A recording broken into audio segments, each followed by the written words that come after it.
ଖାଲି ପଡ଼ିଛି ଝାଟି ମାଟି କୁଡ଼ିଆ ଆଉ ଜଳୁନି ଚୁଲି। ଯେଉଁ ଚୁଲି ଜଳିଲେ ତିନି ପରିବାର ଦୁଇ ମୁଠା ଆହାର ପାଉଥିଲେ, ସେ ଚୁଲି ଆଜି ଖୋଲା ଆକାଶ ତଳେ ଭଗ୍ନ ଅବସ୍ଥାରେ ପଡ଼ି ରହିଛି। ଗାଁ ମନ୍ଦିରର କାମ ନ କରିବାରୁ ତିନି ପରିବାରକୁ ଗାଁରୁ ତଡ଼ି ଦେଇଛି ଗ୍ରାମ କମିଟି। ଆଗକୁ କ'ଣ ଖାଇବେ, କେଉଁଠି ରହିବେ ଏବଂ ନିଜ ଛୁଆମାନଙ୍କୁ କେମିତି ପାଳିବେ,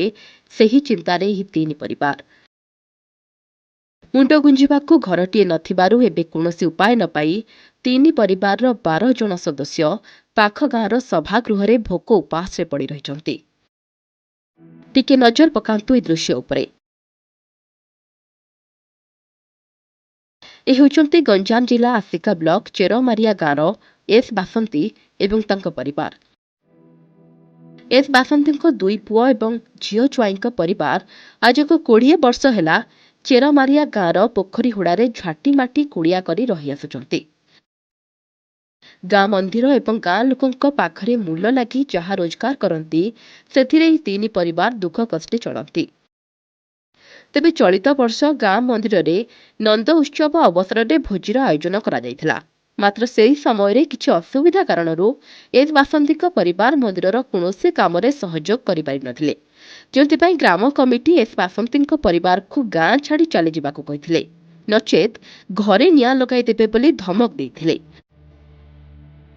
ସେଥିପାଇଁ ରାତି ଅଧିଆ ଜୀବନ ବିକଳରେ ତିନି ପରିବାର ଛୁଆ ପିଲାଙ୍କୁ ନେଇ ପାଖ ଗାଁର ସଭାଗୃହରେ ଆଶ୍ରୟ ନେଇଥିବା ବେଳେ ନ୍ୟାୟ ଦାବି କରିଛନ୍ତି। बोले आज्ञा जन्माष्टमी जन्म है महाप्रभु बोले आमर जड़े मरी जाइए आज्ञा बोलिक अणुसुदिया बोलिक आम महाप्रभु प्रसाद छुबुन तुम खाई सार तुम खाई सुंकुटा दियो आम धोक मंदिर में थईदे बोली कहलु हेले आज्ञा तुम न शुणिक जो तुम ठेंगा पहाड़ धरिक आसो बोले मोर कौन आशीर्क अच्छी कह मोर तो हाथ गोड़ भांगिक पड़ी पिला धरिक बोले तुम साहा कले सीना मुझे जोटा हेल्ले करी आ तुम ना साहा कर बोले तुम्हें पलो पलो बोले मु कौन करी अथर चेरमारिया राधाकृष्ण बंधुड़ारे थी पूर्व कानिकी एवं 20 वर्ष है पड़ी मो घईटा मरीगला मरीगले मो 6 फूक धरिक मुझे चलुली केमी चलते बोले आज्ञा कौदिन वर्षा न हो बोले रांधिक खाऊँ आ जो दिन वर्षा न हो दांड को कंसा धरिक जाऊँगी मागिक खिया खाया लोक तो आज्ञा मुझे कौन करी कृष्ण जन्म बजी होता कोडे राधाकृष्ण मंदिर रे को गाँ चेरमारिया सेठी जाइथिले आमर जण मर जाइथिला आमर घियो खाई परबुन समस्त पिला छुआ आस खाइए बोली कहले आम कहलु सेठे अंडा हांडी थाऊ आम दिन हेले आणबू माजिबू बोली कहले पो पिला हेले तांके सुनुनानी रात्रि आस खाइब गंडे जीव बोली कहले हेले तांके बाड़िया पई आइले पो पिला जाऊना हंडा हांडी आने दिन जाक तो कम कले पुणी आज रात्रि हेल्ले सेमी जाक कहले तुम जीवन ना घर को निया लगे कहला आड़े आम कहलु तुम बाड़े आम जीव सका आम दिन जापर हंडा हांडी आनीपारबू पो पिला सेमती कहले पो गाँ हेल्ले खड़बाग गाँ आश्रा देखते रही कि न रही से कह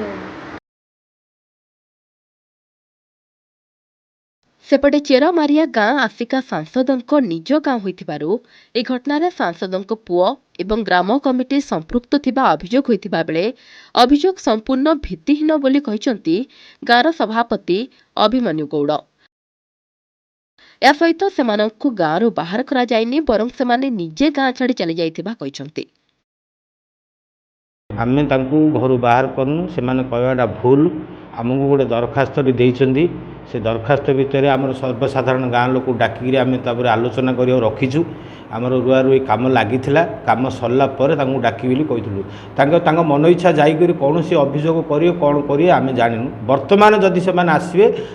गाँ सर्वसाधारण मीटिंग डाकिक आम समाधान करूँ थईथान करूँ कौन से तो थे आमर बंध कम लगी बंध काम लाग द्वारा से बंधटा तो तैयारी होती कोट देवाई आम 3 जगह 4 जगह जगह देखला से चाहूना एबे भी आसतु से बंध गुड़ा छाड़ी जो रही आम तुमको जगह देव। तेबे गरीब श्रेणीर परिवार होइतिबारु विभिन्न समय ଗ୍ରାମବାସୀଙ୍କ ଆକ୍ରୋଶର ଶିକାର ହେଉଥିବା ବେଳେ ଏବେ ଗ୍ରାମ କମିଟିର ଶିକାର ହୋଇ ବେସାହାରା ଭାବେ ବୁଲୁଛି ଏହି ତିନି ପରିବାର। ଏହି ସମସ୍ୟା ନେଇ ସ୍ଥାନୀୟ ପ୍ରଶାସନ ପାଖରେ କୌଣସି ଖବର ନଥିବା ବେଳେ ଖବର ପ୍ରସାରଣ ପରେ ଏମାନଙ୍କ ସମସ୍ୟାର ସମାଧାନ କରି ଦୋଷୀ ବିରୋଧରେ ପ୍ରଶାସନ କି ପ୍ରକାରର କାର୍ଯ୍ୟାନୁଷ୍ଠାନ ନେଉଛି ତାହା ହିଁ ଦେଖିବାକୁ ବାକି ରହିଲା। ଛତ୍ରପୁରରୁ ଭଗବାନ ପାଢ଼ୀଙ୍କ ରିପୋର୍ଟ, ନ୍ୟୁଜ୍ 8 ଓଡ଼ିଆ।